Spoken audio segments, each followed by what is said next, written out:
2005, j'ai fait un tour du monde. Donc ma mère, elle est venue me rendre visite à New York quand je travaillais et je lui dis ramène-moi mes rollers. Et je me déplaçais avec ça, j'allais au boulot avec ça, etc. Et là, les gens, ils ont commencé à m'arrêter dans la rue. Ils disaient waouh, sneakers on wheels, sneakers on wheels. Et eux, ils n'ont pas l'habitude de visser des baskets dessus. Et eux, pour eux, les sneakers, c'est top quoi. Moi, j'avais des Nike Dunk violettes avec des roues violettes. Ils me disaient ouais, je veux la même chose et tout. Je dis bah ok, on va choisir une paire de baskets ensemble, tes roues, on va les acheter sur internet. J'ai loué une perceuse et puis je leur faisais des trucs, puis je me gagnais pas grand chose, mais j'étais fier de faire des trucs pour les Américains. Et là je me dis bon bah vas-y, il y en a marre d'être serveur et tout, j'ai 30 balais, faut que je fasse un truc quoi. Et je me dis bon, il y avait cette idée là, et si je les rendais détachables les chaussures?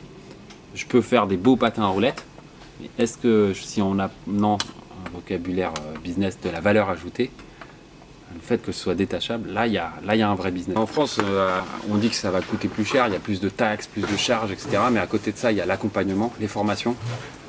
Bon, il y a la langue aussi. Il y a les prêts, il y a les subventions, il y a tout le microclimat qui est fait pour favoriser l'entrepreneuriat. Emprunter 100 000 € à taux zéro et commencer à rembourser un an après, je suis pas sûr qu'aux États-Unis ça existe. Et puis moi, je suis de Villers-le-Bel. Donc il faut que je crée de la richesse, j'ai envie de redonner un peu ce que j'ai reçu. Je me dis, il faut la banlieue, le 95 mou du cul, j'appelle le 93, en plus c'est plus proche de Paris, etc. Paf, rendez-vous tout de suite à la CCI, les conseils qui nous aident à monter notre dossier, etc., qui nous mettent en relation. Avant c'était toujours nous qui étions en demande, là il voulait nous avoir. Tu vois. Puis en plus en banlieue tu vas voir, ce ne sera pas bouché, on ne sera pas en compétition pour les concours ou pour la BPI ou pour tout ça, avec des milliards d'autres entreprises qui ont des applis de fou et des trucs du futur, etc. etc. Tu vois qu'ici on va avoir un truc où on va pouvoir être favorisé beaucoup plus facilement. La preuve, tu vois, on a gagné un concours qui est un concours local, tous les concours nationaux, on n'en a gagné aucun. Et on a touché 25 000 € de dons, du don. On s'engage à dépenser 60 000, mais ils subventionnent 25 dedans. Et on n'a pas à les rendre. C'est une aide à l'industrialisation d'un produit nouveau. Donc, toutes les machines qui permettent de valider les prototypes, on les fait subventionner comme ça. Et puis il fallait qu'on crée vite, en 2014, avant un changement législatif du dispositif zone franche urbaine. C'était très avantageux pour les entreprises créées jusqu'en 2015, jusqu'au 31/12/2014, et beaucoup moins pour celles d'après. C'est un dispositif d'allègement fiscal qui est mis en place pour des zones géographiques bien particulières, qui permet d'avoir des abattements de charges sociales, pas d'impôt sur les bénéfices, pas de taxes foncières. Mais il y a une clause qui dit qu'il faut que 50% de la masse salariale soit issue de zones urbaines sensibles ou de zones franches urbaines. Donc c'est une contrainte.